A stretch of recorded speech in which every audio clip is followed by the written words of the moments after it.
Good afternoon, everybody, and welcome to yet another broadcast on Hinduism. My name is Nishit Kochak. I'm here with Jay Lakhani. Jay bhai, welcome to the broadcast. Nishit bhai, I have to welcome you back to the broadcast because you keep disappearing, and the audience people are saying, "Where is Mr. Nishit bhai? Where is he?" I said, "We don't know. Ask him." So, thank you very much. I've been away for a few Saturdays attending to some training courses. But I want to welcome you all on today's broadcast, and if you are a regular on this channel, you will know that on this channel we discuss questions to do with Hinduism. We meet on a Saturday afternoon at 2 o'clock in the UK, and the session runs generally for about 45 minutes. Now what I'd like you to do is, if you just joined us, please do let us know where you're watching this broadcast from, whether it's live or a replay. It does help us to understand where our audience is coming from. Secondly, I'd like you to subscribe or follow our Facebook page or YouTube channel, because we have a lot of resources available for you. On YouTube, the channel is youtube.com/Hindu Academy, and if you are watching us on Facebook, it's facebook.com/Hindu Academy, or you can look for Jay Lakhani, the page. So what I'm going to do is I'm going to be posing Jay by some questions. He's going to answer them live. We have a set of questions that came from the previous sessions, and as we go along, I will be on my device looking up all the comments that you can put up live. If you have any questions, feel free to put them into the comments area, and I will try and pose them to Jay Bhai if time allows us. So Jay Bhai, in Hinduism, one of the things that is an integral part of Hinduism is the concept of reincarnation. Not every sort of theology or branch of theology subscribes to this. And in Hinduism, a lot of people in the Western world are skeptical about it. There's a lot of misconceptions about this topic. Now, with your experience, I'd like you to share some of your tips about reincarnation and clear all these misconceptions. Okay. Now, Nishit bhai, reincarnation is a central belief system of the Hindus, Buddhists, Jains, and the Sikhs. So it's a very central feature to all our four traditions. In fact, you cannot belong to any of these four traditions unless you subscribe to the idea of reincarnation. It's very central.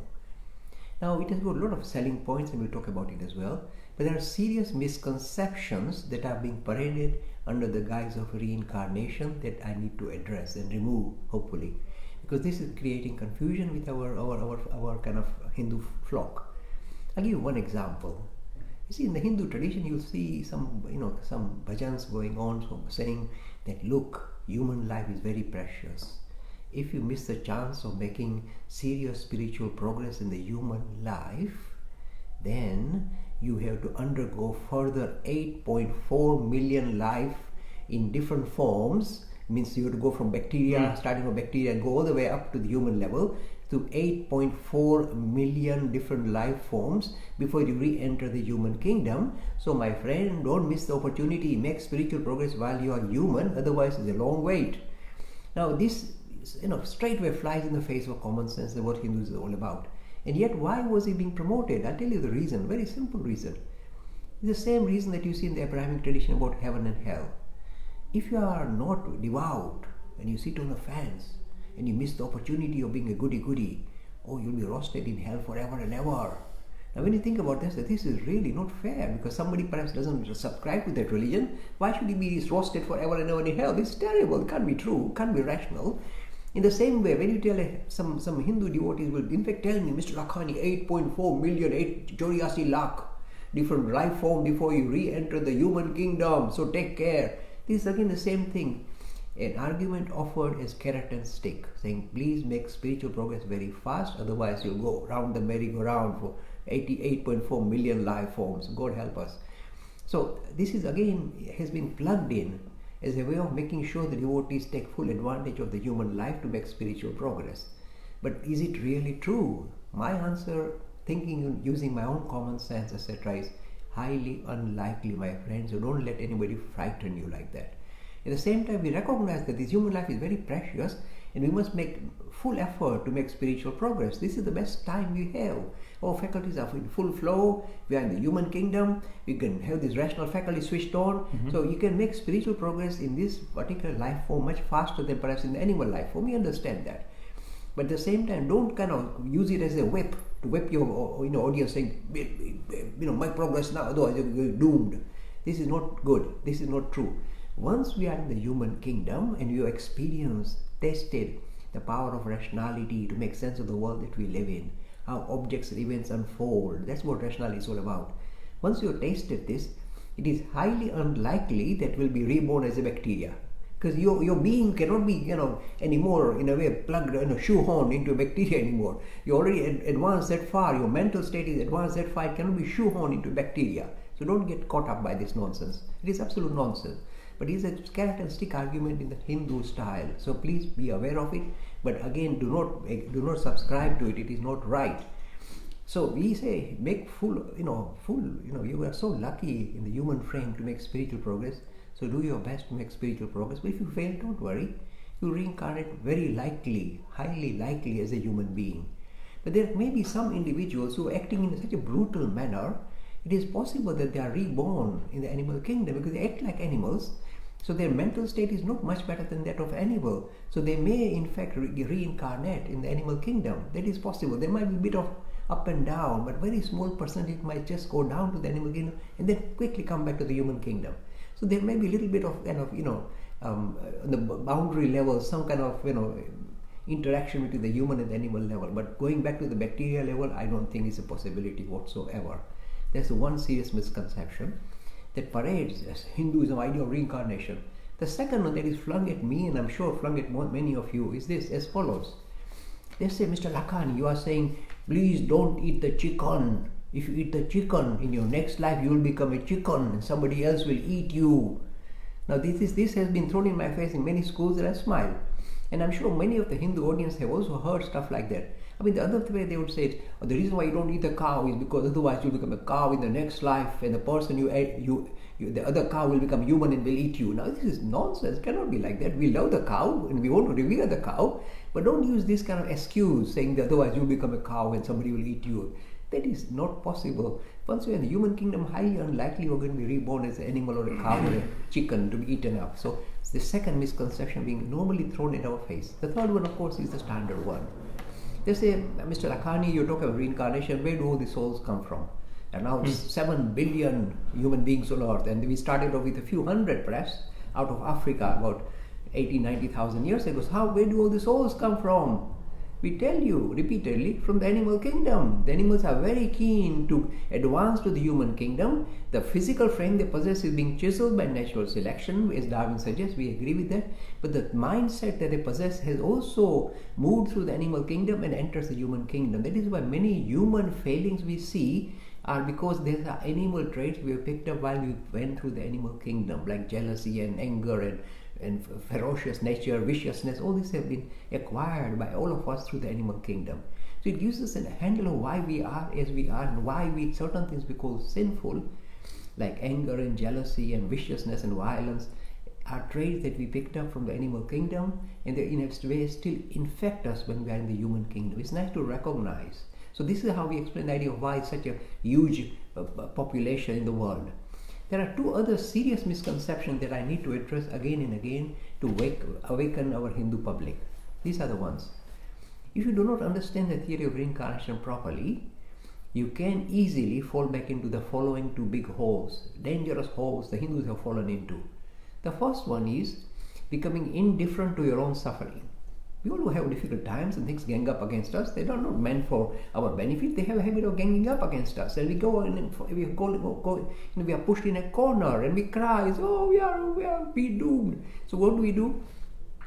We blame our past life, saying in the past life I must have done some bad things. That's why it's catching up with me now and pushing me in the corner. Oh, I deserve it because I must have done bad things in my past life. See, you blame the previous life for the calamities we face in this life.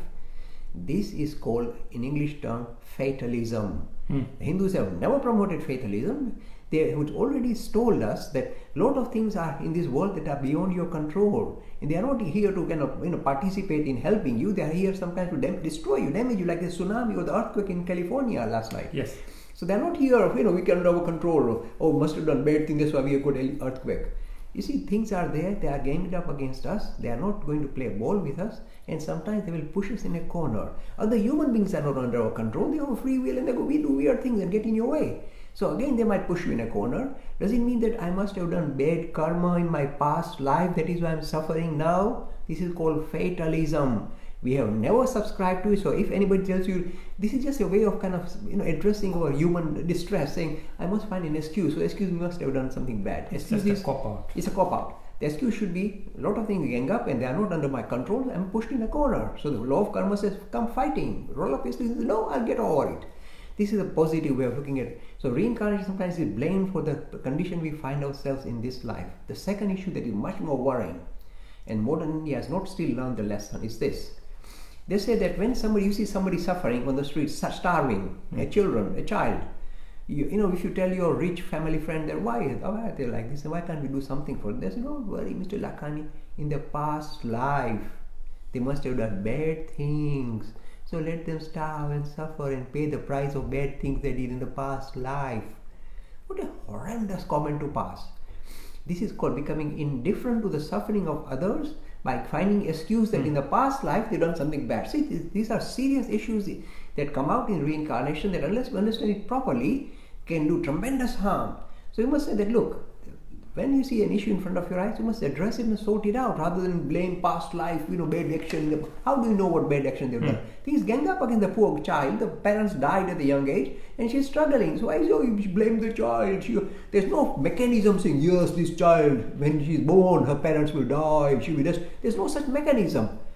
So when somebody becomes indifferent to the suffering of others by blaming, if you like, the law of karma in the past life, tell them to stop it. And when you become fatalist yourself, saying, I deserve it, get over it. No, you don't deserve anything. You deserve to stand up and roll up your sleeves and come fighting. Please recognize these are serious misunderstandings that have been parading in the guise of reincarnation, so we have to address it. Wonderful explanations. I can see a lot of comments coming in through both YouTube and Facebook. And we've got Visanu saying beautiful explanation on rebirth. We've got Safraz Ansari, a regular viewer on YouTube, saying you've just answered the question here posed on if we eat animals, do we reincarnate as animals? We don't. And so it's been a really interesting conversation so far. Now, we have a couple of people... Now he's going to throw googlies at me. We are in the cricket season. He's got a habit of throwing googlies. So I'm not a very good batsman. We have a couple of people asking questions on meditation. So I'm going to read out one, and then there's another one I've seen also on Facebook that I'm going to ask you. So Dipankar Sharmal asked us the last time before that I want to experience an advance in spiritual journey, and my guru keeps saying to do that. My guru says keep doing that and I will be there when you need me.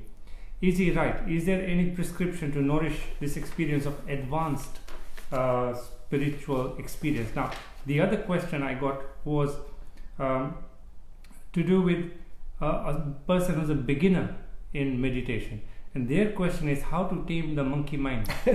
So they're having trouble focusing. So how to spend effective time meditating in a quality way and not just sitting there with 10 million things going through your head. Okay, I'll take the second question first because that's the beginning of process of meditation. You see, the whole of the Indian tradition, all the four Indian traditions have really advanced through introspection, looking inward, trying to suss out what is our true nature. That is how all the four Indic traditions have progressed, especially Hinduism. So we recognize that resolution to a human condition, trying to come to terms with the monkey mind, as you call it, is a very important thing, because unless you can keep this monkey mind under control, it will play horrible tricks on you and it will not let you sit still. In fact, try it out, my friends. Close your eyes today, later on after we finish, not now, after we finish the broadcast. Close your eyes, sit up straight. These are key features. Close your eyes, sit up straight, and tell yourself, okay, breathe normally but breathe regularly, so you get kind of some bodily regulatory mechanism is being used, and then try and say, mind, shush, be still, mind, be still. See what it does. It'll take you for a big ride, and no end of one ride. As soon as you come off one ride, another ride waiting for you. In fact, you already stepped into another ride before you even know it. So the mind is a very tricky animal to kind of harness. So we say, Miss Lakhani, surely why is mind such a villain? Why a monkey? Why is mind such a nuisance? The very mind that allowed us to make sense of the world that we live in. You see, we all use mind to make sense of the world that we live in. Through the animal life, through the human life, for over many lifetimes, the mind has been holding our hand to make sense of the world that we live in. So mind is not a minor thing. So it has been a very important tool for us to understand reality. Please recognize the importance. At the same time, the mind has got a habit of gathering clutter. My mother was like that. She used to collect so much stuff. The whole bedroom was full. Or bed was being raised because pushing the stuff under the mattress. So you've got a habit of collecting clutter. So the clutter that you've been collecting, not only one life, even through the animal life, many human lives. You must have lived at least 100 human lives. And throughout all these lives, you have all sorts of emotional baggage, clutter you have picked up, and that you don't even erase her. They do, okay, erase this, erase last lifetime's experiences, erase all this. You can't do that. So it's always there in the subconscious. It stays lurking, dancing about. So in fact, some of these subconscious issues become visible when you dream. They come out, popping out, saying, "Yoo-hoo, I'm going to do weird stuff." So all this baggage we have picked up over many lifetimes continues to be always bubbling in your subconscious. So when you try and keep quiet or tell the mind to shut up and be quiet for a moment, the baggage that is kind of lurking says, no way, let's go and take this journey and that journey non-stop. So the very thing that is allowing you to make sense of the world that you live in has collected a lot of unwanted baggage, and this baggage cannot be jettisoned. If there's a little red button, boom, out it goes. It doesn't do that. So that is why it continues to infect us in the human frame. So how do we get over it? A few tricks we have talked about it. Last week also we touched on it, but I'll just touch on it one more time. First thing is, get your routine life in order. We live in such a scattered way. Our method of living is so scattered that the mind is going to be equally scattered. So once you start to regulate your routine life, to try and regulate it, try and keep it under check, then you see your mind, you got some handle on the mind.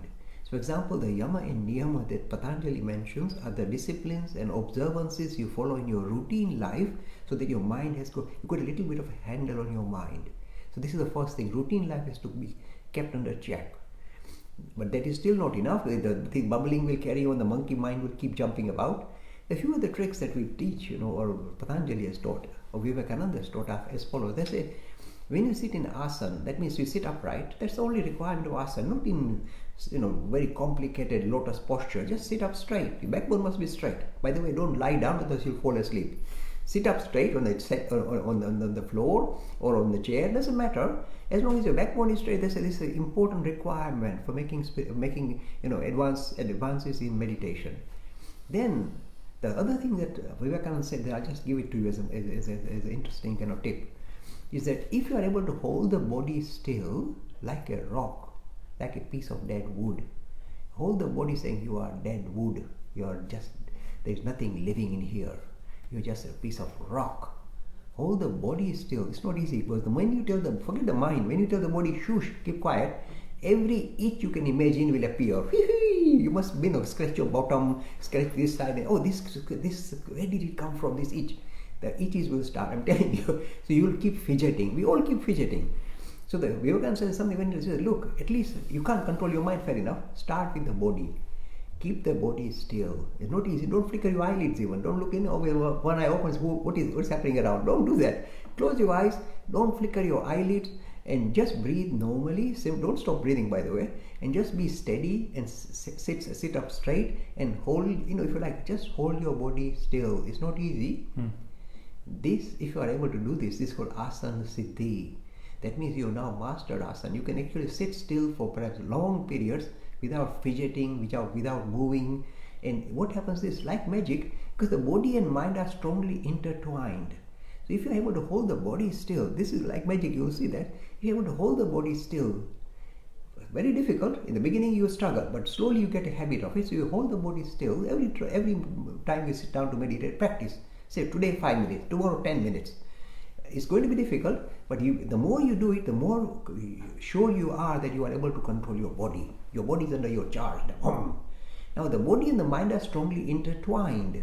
So when the body is held still, somehow it has got an anchor on the mind, and the mind is told, shush, you keep quiet too. So this is just a kind of nice, interesting tip that came from, not from me, but from Swami Vivekananda. Hold the body still, upright. This is called asana siddhi. See, no complicated postures. Just sit up straight, hold the body still, and see the magic. This is just the beginning of the process of meditation. So I'll just answer the second part of the question. The first part of the question is, suppose you're advanced, and your guru says he will, help you out when you're struggling. First of all, let me tell you, if you are successful in advanced meditation, take this note seriously. Then, my friend, you don't need accreditation from anybody, including a guru. Can you believe that? Yes. Once you are advanced in meditation, you are your own master. You don't require rubber stamp from somebody. Suppose I'm successful in meditation, I don't require Vivekananda to say, okay, good boy, doom, rubber stamp. Don't need that anymore. You feel confident. If you don't feel confident about your own process in meditation, that means you've not really progressed far enough. Once you start progressing, you feel absolutely, it's not just because I'm kind of becoming egoistic or, becoming big-headed. It's simply because you now recognize the divinity within, and that gives you tremendous confidence and self-assurance, not pride, self-assurance. You're on the right pathway. Then you see, you already are established at advanced stage of meditation. You will not need accreditation from anybody. I'm suggesting in a very gentle way, including a guru. So be aware of that. That experience itself will hold your hand and take you forward. This is the best way of progressing. I also found when doing meditation, it helps because you have a mind, but your mind can also observe itself. Oh, wonderful. So you can watch your mind and then watch it calm down. If you don't pay any attention to it, it will calm down. This is just like a mother controlling the child. And the child is doing mischief. If the mother interacts, the child will do more mischief. If the mother just keeps watching, say, okay, what else now? What else are you going to throw at me? The child slowly realizes that he cannot disturb the mother and says, okay, I give up. This mother is like no good to me. I can't play with her. So the same with this active mind. The passive mind will say, do your mischief. I'm watching you. I'm just observing. I'm not going to participate. Once you start participating on the gymnastic, you are gone. A never-ending story then. So folks, thank you so much for joining us on the broadcast today. Once again, let me remind you, if you're joining us on YouTube or on Facebook, this is a broadcast on Hinduism. We run it on Saturdays at 2 o'clock with myself and Jay Lakhani. The idea is to help answer the questions that you, the viewers, may have on any topic to do with Hinduism. We always start with a batch of questions from the previous sessions, and then we move on to take live questions that you can put into the comments area over here on YouTube or on Facebook.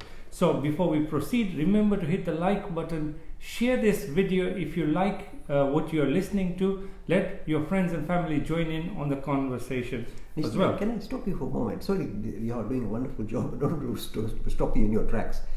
One or two people came on the email this morning, or a couple of hours, saying, please answer this question. One is from Sainath Reddy. He's saying, Mr. Lakhani, I've studied quantum physics, and this idea of quantum entanglement is so fascinating. What is your take? Look, my friend, quantum physics is first time telling the spiritual realm that we now have validation from physics itself. So science itself is now suggesting a deeper instantaneous link regarding the whole of this creation. If you're looking just at a material level, according to the theory of physics, if you are just operating at the material level, means using the five senses, then the speed at which you can interact with anybody else or any object or event is at the speed of light. This is called Einstein's theory of special relativity. Oh, how clever! This is called the causal quant. So you can only interact with other objects at the speed of light. No faster, not allowed. Shoo. Einstein is very angry. You can't do that. This is if you're operating only at the material realm. As I told you, you are entering the spiritual realm. And this comes out with this lovely phenomena called quantum entanglement. So what is this all about? It is saying actually the whole of this creation, with all this diversity, with billions of stars, billions of light years away even, there is a strong intertwining connection at the deeper level And this connection is instantaneous. Doesn't require the speed of light. So the funny way I explained is that there's one electron here, hello, and it's going this way. If I say, ouch, I prick it, I touch it, the electron which is billion miles light years away will say, ouch, instantaneously, not the speed of light. How are they connected? This is called quantum entanglement. This is not a minor thing. It was challenged repeatedly by the physicists because they didn't like it. Because this means that you've broken up this law of causation that Einstein is talking about, the speed of light, that's gone. So this, how can you instantaneous connection? And now this has become mainstream. In fact, they're developing quantum computers. This is precisely the idea behind it, that the kind of the speed at which you kind of interact in normal computer is the speed of light. I just saw the other day they developed a fiber optic cable for quantum.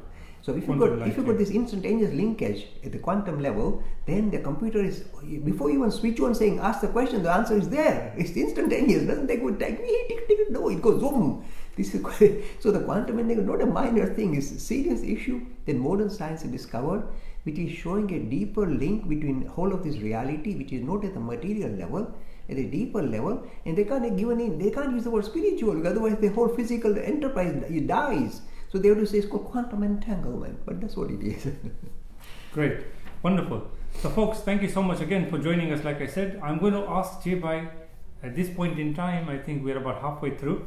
I'm going to ask Jay a question that he doesn't know or is not expecting. I'm still trying to catch him out 1.5 years later. I haven't been able to trip him up yet.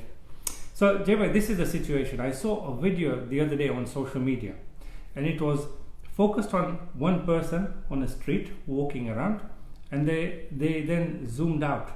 They went up right into the clouds, then they zoomed out further, then they went into like a globe view, and they went out from the globe, they went passed through the solar system and zoomed out further, then they went into the Milky Way and further, and it eventually went on to show how insignificant we really are in the whole cosmos as such, and yet here we are thinking I am something. Right? So my googly to you is this today: are human beings capable of achieving anything? What is the potential of human beings? Okay, it's a wonderful thing, and a lot of people have commented on this thing, that we seem to have egos, saying, oh, I'm master of this, and I studied science, and I this, and I'm learning spirituality and religion, and you are a little tiddler, boom, not even a droplet in the manner the universe is created. The whole cosmos is vast and fantastic, and you are a little tiddler saying, I want to make sense. So this is the kind of question I'm translating into my kind of childish language. Now this is important, but the thing is this is how spirituality is. That is why spirit is so powerful.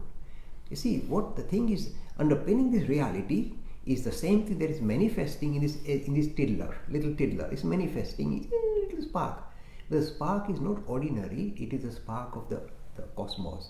So I'm saying, according to Hindu tradition, the creation is not out there and you are a little tiddler. The creation is within you. No, I'm not. I'm not that big. Come on, Mr. Lakhani, it's too much. You see, when you experience your true nature as the spirit, I'm telling you, you believe it or not, when you actually experience the spirit, I am the spirit, I am Atman, suddenly you see the universe is not outside you, universe is within you. You say, I can't be, how can you be within me? The thing is this, you realize that the whole creation that you are so fixated on, the cosmos and the galaxy and moon, everything is nothing but, if you like, very much a figment of your own cosmic mind, showing, blowing up, but it's very much within you. You are not in the universe is within you. This is the depth of our teaching. Again, it sounds like extrapolation, sounds like exaggeration, but in reality, the great spiritual masters recognize that universe is not outside; it is within. And you see, even in with Christian tradition, the idea the kingdom of heaven is within. So again, the same idea, but presented in this Christian theological manner.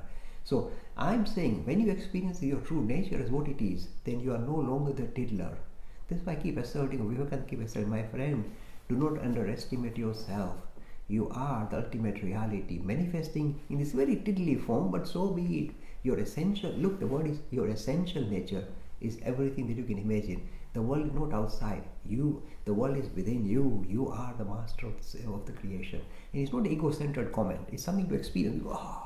It's really true to it, it's worth trying to experience it.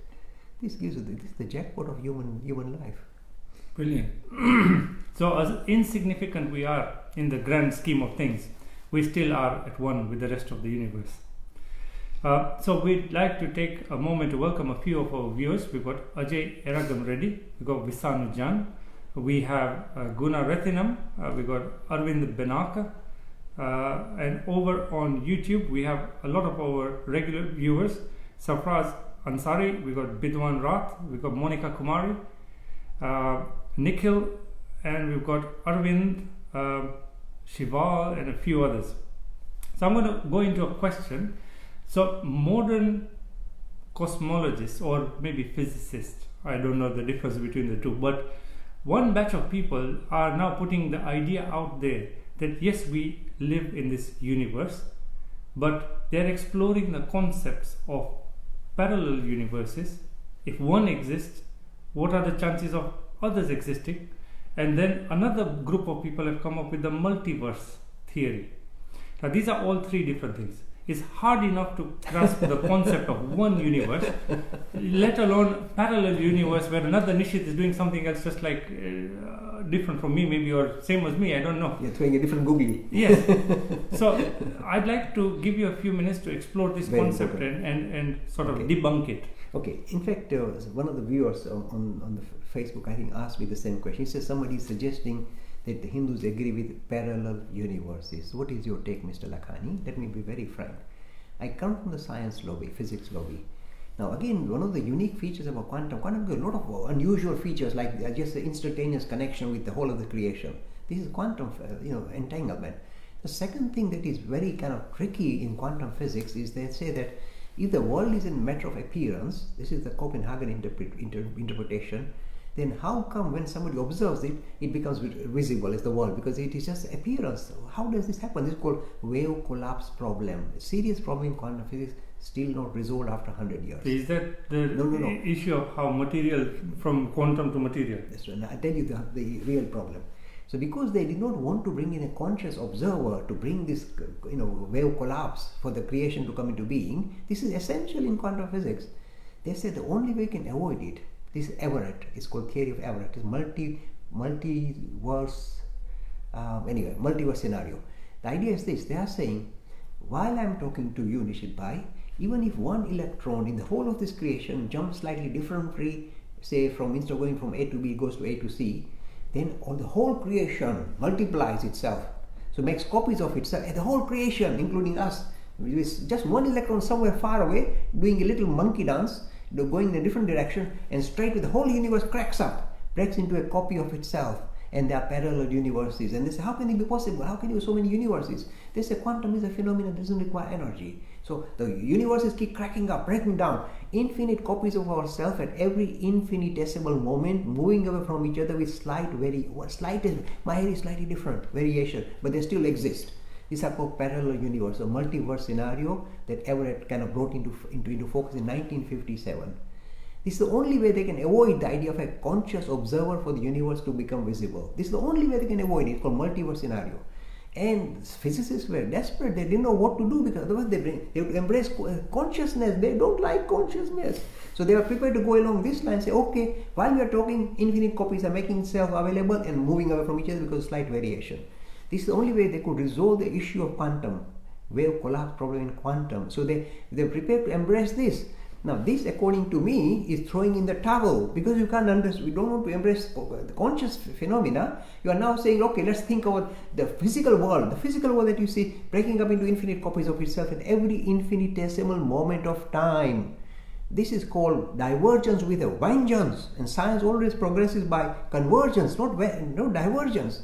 Now, a lot of conferences have been taking place with theoretical physicists throughout the world where they are discussing this. They're saying, should we adopt the Copenhagen interpretation, which talks of consciousness, or should we accept this multiverse scenario that comes saying the universe is cracking up like this? Majority, according to measure of theoretical physicists, there was a conference about 20 years ago in Europe, majority prefer the Copenhagen interpretation. They can't explain it, but they still prefer it rather than this universe breaking into parallel universes. But there are some, it seems idyllic and very kind of exotic, infinite copy, by moving away. Oh, we got so many copies ourselves all over the place. So it sounds exotic. So people like exotic stuff. But I'm telling you as a physicist, this is absolute nonsense. This is throwing in the towel. So parallel universes does not agree with Hindu thinking whatsoever. But there is something else. The Hindus believe there are different realms of existence, not parallel, same Nishidbhai in all of them, different realms of existence where the higher beings and lower beings who exist in that realm interact with each other, or interact with us normally, and they are possible. This is mentioned in the Yoga Vasishtha Ramayana and various other scriptures. We believe there are other realms of existence where different different living things exist, higher and lower, and we talk them Devlok and so on. But we believe in that different realms of existence, but they are not parallel to each other. They are all individual. My Pitrus are living in one particular realm called Pitrulok, but that's it. We believe in this kind of different realms of existence, but do not agree with parallel universes. That is physics throwing in its towel. And Hinduism has never agreed with this kind of parallel. There's no mention of parallel universe anywhere in any deeper vision of Hinduism that I've explored. Wonderful. That's a great concept to explore. Now, I'm going to bring back another question from one of the viewers, then I'll move on to the live questions. This question, I'll give you an analogy. So, if I want to take my son for swimming, and he's never done it before, I can take him to a classroom, show him a video, give him some books, and he can read and learn how to swim. But is it the same as going into the pool and actually doing it? So there are two different things. So the question this viewer has posed is, could you give us a difference between spiritual experience and theology? Yes, very good. Okay, let me touch on this. This is very important because this question has come to me in various different forms. You see, spiritual experience is the fountainhead of all world traditions, all including Christianity and other traditions. Experience, a dynamic experience. Even every mystical tradition, they may not even subscribe to religion or call themselves a religious tradition. A mystical tradition would also have its foundation as experiential. This is the foundation. So somebody this is what happens. An individual, for whatever reasons, is meditating or just doing routine things, just hits the jackpot and sees himself, the universe within him, as I said, gets that experience, dramatic experience, life transforming, very dynamic. The head will stand up and woohoo, weird stuff. And when he finishes that mystical experience and he comes back to normality, and then wow, he's gone, you ask him, what did you experience? Trouble. Because there are no words to explain or give expression to this spiritual experience. No words. All the vocabulary you have, including the Vedic vocabulary, fell short, says Kathopanishad. Nayam atma pravachanena labhyo na vedaya na bahuna shruten.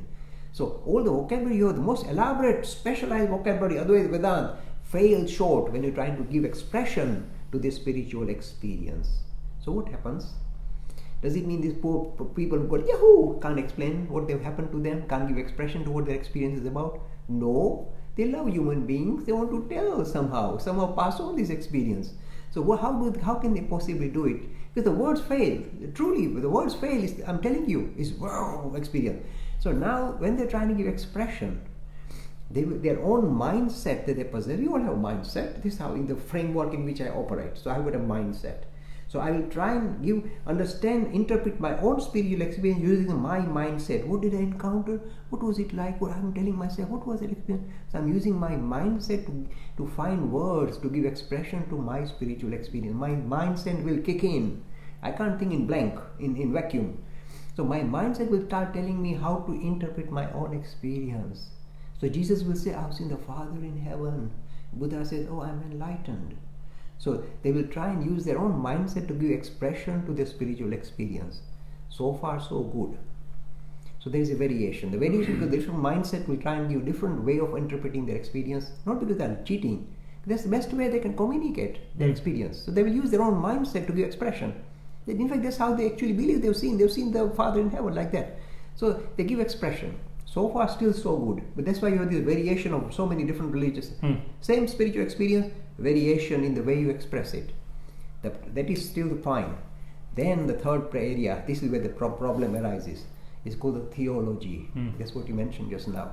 Theology means there are some intellectuals say, my master has had this spiritual experience. I want to try and encapsulate it and try and produce a formal framework in which to capture his experience, what it was all about. So the same experience that say Jesus gave, the theologians after 300 years after Jesus has gone away, sit together. Now how do we explain this? They try to create a theology, a system of thought to capture their experience. Now trouble, because here we are going to a third stage. The master knew what he's talking about. He gave the best expression he could, but now the theologians have not had that experience. They're trying to capture it. So they're using their very limited mindscape, and then they produce a structure of theology. This is called theology, which suits their own temperament. So again, you see the ideas. For example, I'll be very frank. I have tremendous love for Jesus, and yet you suddenly see the theologians saying you're going to go to heaven and hell. If you are goody-goody, you go to heaven. You are bad, you hell. And unless you follow Jesus, you are going to end up, you won't find God. They interpret St. John's Gospel 14.6. See, now this is theology. St. John's Gospel and 14.6 is a theology. So they say, Mr. Lakhani, Jesus said, unless you follow Jesus, you won't find God. I say, you keep your theology to yourself. I don't think you understood Jesus, or your theologians have misunderstood Jesus, including St. John. They say, no, you can't say like that. I say, I can say that. The theologians don't have the spiritual experience. They are trying to capture it and using their own kind of methodology, trying to do that. And by doing that, they are creating hell on earth here for us. Because then if you are not Christian, you are in trouble, Mr. Lakhani, hell is waiting for you. See, all these issues arise because the theologians are trying to interpret or trying to produce a framework to capture their particular religious tradition. It is not only true with Christianity, it's true with Hinduism too. There is one Hindu movement is so hell-bent, and I keep getting their critical comments, that only this particular form of God is the supreme one, the rest are all demigods. I say, get lost. Every different way we approach the ultimate reality is acceptable. This is Hinduism, pluralism. Don't say my particular way. You are no better than this Christian theologian saying that only Jesus is the only way. You might as well, join the club.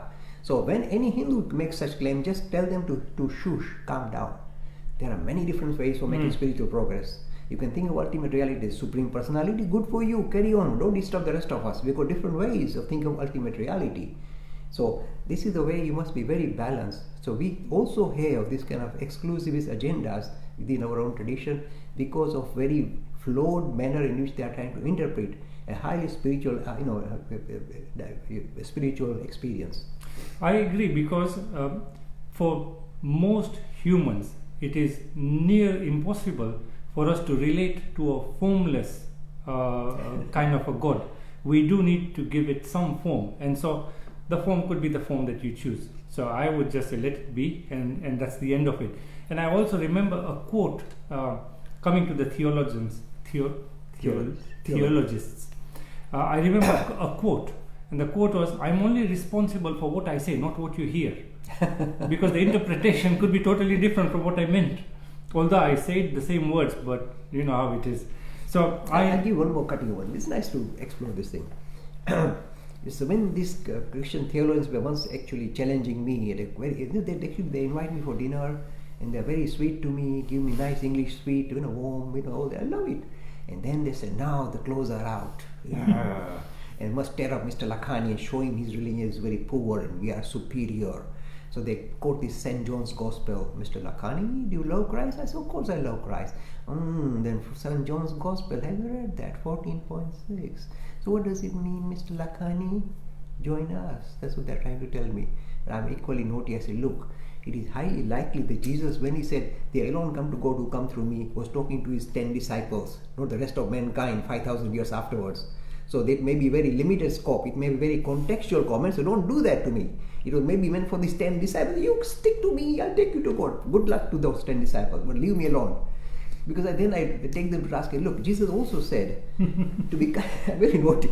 I said, you have to become eunuchs to find God. This is Jesus is saying. You must become eunuchs to find God. Or give your wealth away to the poor and follow me, says Jesus. So I tell these Christian guys, I say, look, you know what becoming eunuchs mean? Getting that chopped off. Now, you want to be Christian? Jesus said it. You can become eunuchs for God and give your wealth to the poor and follow me. Now, the whole of the Christian nation is based on two major engines. And the engines are lust and greed. That's how the Christian nations operate, lust and greed. These are the two things that Jesus didn't like. And you're hanging on to them. Say, no, Mr. Lakhani, 14.6 gospel, follow me. I said, okay, you carry on. But it's nice to take the challenge back to when you are challenged, take the challenge back into the lobby and you'll win. You'll enjoy it. I'm not being nasty to other people, but when they try and become nasty to me or undermine my tradition, then I roll up my sleeves and say, okay, come here. So the next question is from Varun Tiwari, watching us on Facebook, and this is a lovely question. I like it because I'm sure, Varun, because you've asked this question, there are many people, maybe even hundreds out there, who will be watching this video and they will relate to your situation. So Varun says, I am a Hindu, but you can say I am a confused Hindu. How do I actually start on the path of salvation? What is the truth? And if you have to define Hinduism in a nutshell, how will you define it to the modern Hindu? Okay, look, Varun, what you are saying is exactly what millions of thinking Hindu youngsters are saying. Say millions, because I come across them all over the place. They love the tradition, they know there's something very special, and yet what they are being exposed to does not make sense to them. It appears like a very scattered, very contradictory enterprise, because this guru said this, and this Swami said this, and science says this. So they are very confused. That's why most of the Hindu youngsters in India and outside India are confused. Nothing new. But it's good that you kind of articulated this question and threw it in my face. The answer is this. You see, suppose you say, what is truth and what is all this? The reason is this, that the reason why our tradition is so mature is this, is prepared to take this question head on. It is not frightened by it. The reason is you can fall back on the foundation of Hinduism. Look, go back. You said you want the foundation. Where do you start from? The foundation is says, first of all, address your human condition. You are a young man, you are a young Hindu, born in a Hindu family, devout family. This is your starting point. Address your human condition, and you got certain kind of attraction to certain parts of Hinduism, you got aversion to certain aspects of Hinduism, and this is your human condition. So you are in a way, first of all, address your human condition. Most of us don't do that. We just roll along, flow along. So first you take a stock. Hang on. Who the heck am I? What is this? What is Hinduism? Take stock of your own position. This is the first part of you. If you want the crux of Hinduism, address your human condition, and secondly, resolve it. Simply resolve your human. This is the meaning of the word dharma. Dharma means, what is this? What is underpinning this reality? Who am I? What is happening here? So all these questions rolled into one. What is all this about? Why did I want to be born here? I'm here. What is going on? This is called addressing the human condition. And then you say, I want to sort it out. That's called resolving the human condition. That is the beginning of your spiritual journey, my friend. Doesn't mean you have to follow this particular textbook that I'm suggesting, this Upanishad or this Bhagavad Gita or this Bhagavad Puran. I'm not suggesting anything. Just come to terms with the human condition, address it, and say, no, I know where I am now. I'm very confused, but how do I proceed now? Making sense of your condition and resolving means trying to say, come to terms with what your true nature is. What is the nature of this reality? So you may not even go to any Hindu scripture. You might look at science or rationality. Go for it. Your tradition allows you to follow the path of rationality and a science-oriented worldview to understand reality as it is. And I'm telling you, as a scientist, this particular approach of a rational approach, a science-oriented approach, will actually lead you to the goal faster than any of your Hindu scriptures. I'm telling you bluntly, it's through the science of today we are discovering dramatic material which in a way tells us what is the nature of reality, what is my true nature. And that is the way you progress further, my friend. But again, we are open system saying every individual will kind of move slightly differently, adopt a different method. Anything that attracts you to resolve your human condition, follow it through. That's my answer. So a beautiful question, my friend. Thank you very much, Varun. So we've got a few people who had asked questions on YouTube. So we had Turja Biswas asking us, how can we increase concentration by Vedantic practices? We've touched upon that. We had Darsh Kumar talking about how he has always running mind. We talked about that. We had Siddharth Malhotra. Give me a moment. This YouTube sometimes plays up. We're just reconnecting back onto YouTube. Bear with us. Viewers, if you can still see us on YouTube, please give us a comment so I can see everything is fine. We had Siddharth Malhotra talking about how to progress on the spiritual path. We just touched upon that now.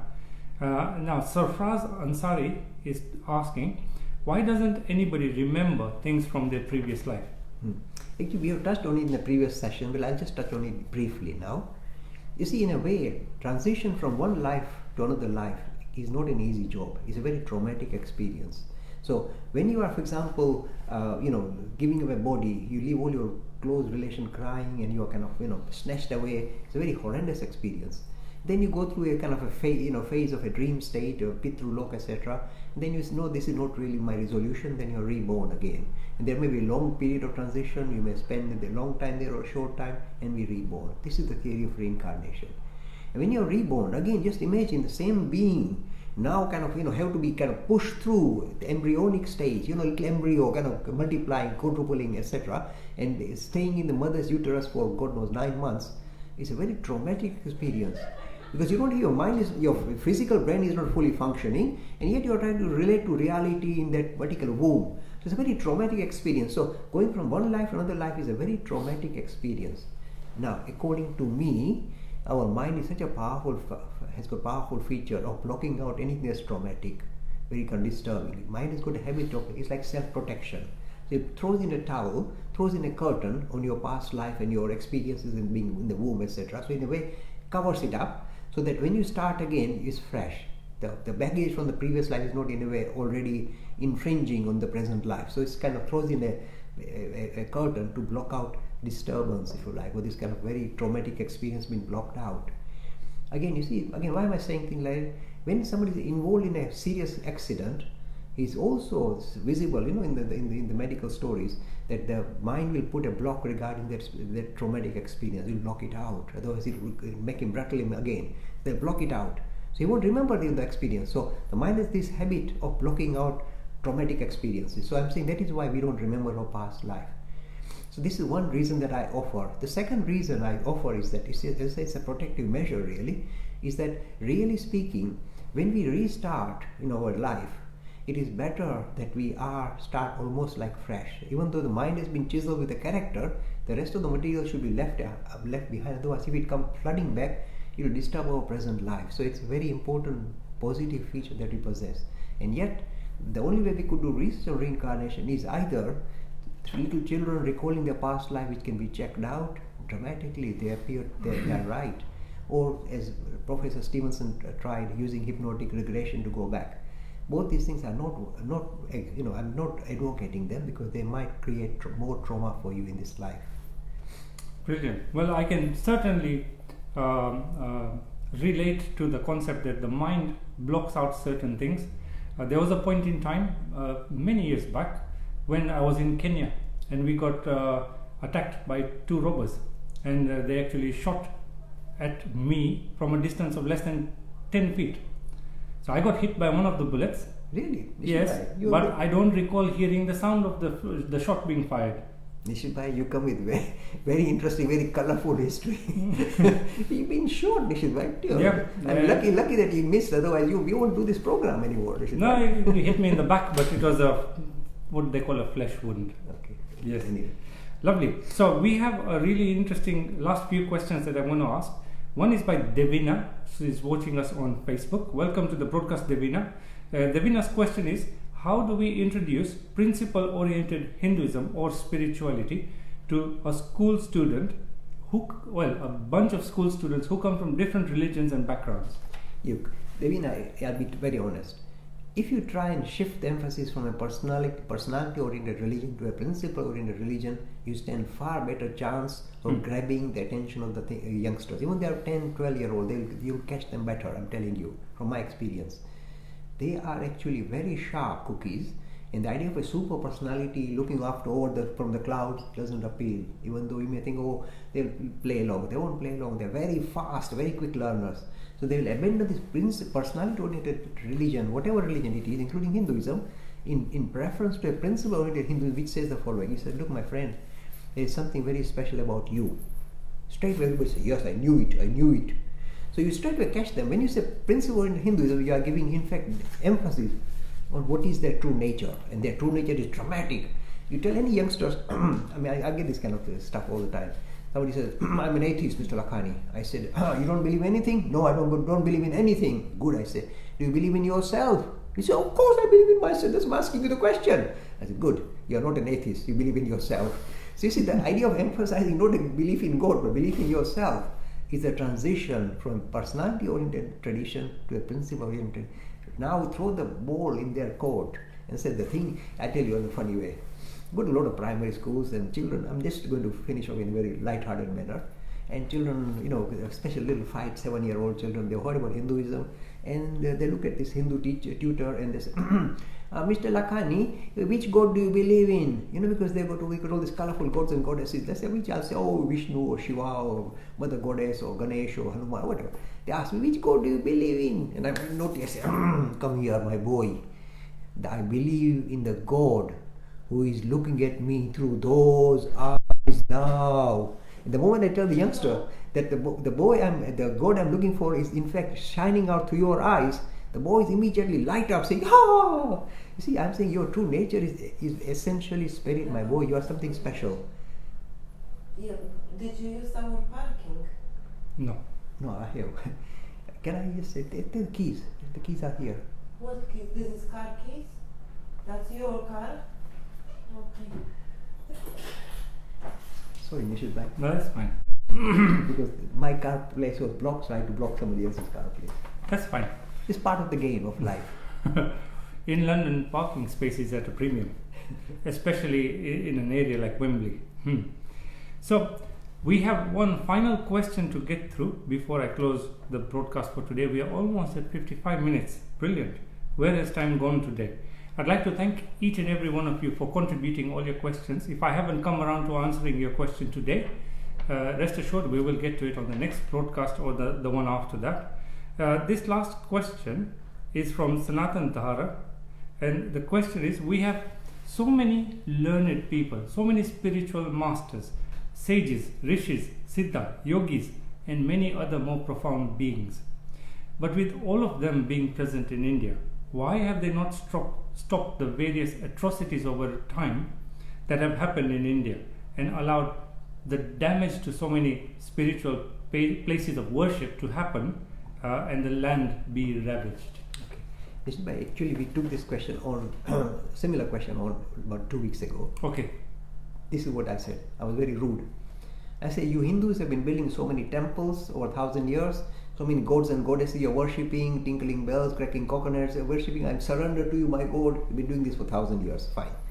Over the last 1,000 years, a lot of people from outside India have walked all over you, massacred you, ravaged you, destroyed all your temples, raped your women and stole them and sent them off to slavery. When you were tinkling bells, oh Lord help us, why didn't he come down? So instead of you asking me, I was asking the audience, where were you? Where was your God? So this is not a minor issue, and we touched on it in great depth about 2 weeks ago, saying when you believe in God as a supreme personality, hello, I'm here, I'll come and step in, you are misunderstanding the idea of God. It's not a fourth emergency service. You pull, ding ding, somebody's attacking me. The God that we are believing is a principle-oriented God which says, stand on your own feet and sort yourself out. Don't rely on outside forces. So this is our mistake. We say, oh, we should worship this mother goddess, we shall stand in. How? She's telling you, become strong, grow up, stand on your own feet and sort yourself out, fight. So we didn't do that. So the flow is not with outsiders who jumped on us, the flow was within us. We were kind of weak, kind of hanging on to these external gods and goddesses that we did not stand on our own feet and sort ourselves out. So we are at the mercy of outside forces. It's only now, we are now beginning to see, if you like, a re-encharging of Indian nation, reinvigorating Indian nation, and hopefully this will now resolve the issue with the new kind of method that we are adopting, which is to empower our own human beings. And that is the way you resolve your human condition, not on external gods, all these sages, they jump in. They are there telling you, stand on your own feet. Listen to my mentor, Vivekananda. He said, don't bow down to a prophet, become a prophet. Don't bow down to me. He said, stand on your own feet and sort yourself out. This is the teaching of modern prophets. We must listen to that, and then nobody is going to step all over us. A lot of people are going to have issue with this kind of a harsh truth, because that's what it is. And we are not here to sugarcoat things. This is the reality. This is the exact reason why these things were happening. Nishiba, you see, I must touch on this. You see, every time there's some problem in India, whatever, they say, outsiders, they did it to us and they destroyed us and they stole our this and stole all our money and our women were raped, etc. Outsiders. Look, if you are weak, any little tiddler can come and run all over you. And I use this in the medical school. I said, suppose there is immunity, your immunity is down, even a little bacteria come and kill you. So I'm not saying the Westerners or the outsiders were bacteria, but I'm simply saying your immunity must be improved so that nobody can step on you, step on your dignity. Unless you improve your immunity yourself, don't blame outsiders. Oh, they are this because of them. We are struggling. You ask for it basically. So make sure you don't ask for it anymore. Well, we're going to call this a wrap right now. We're at about 60 minutes. Any last words? No. I think this will be fired the heavy stuff. It's good that we tackle these challenging questions very head on rather than shy away and blame outsiders and others for our own calamities. We must take full responsibility. So I must thank you all for joining us on the broadcast today. Please remember to let us know in the comments any other questions that you have. Let us know where you're watching this broadcast from, and please remember to share the broadcast when you are done. Now I will end with a quote from Swami Vivekananda, which is very pertinent to what we just discussed. You must stand up and be strong. And the quote is this: the world is a great gymnasium where we come to make ourselves strong. So with that, I'll wish you all well for the weekend, and we look forward to seeing you next Saturday at 2 o'clock. Bye bye for now. Thank you.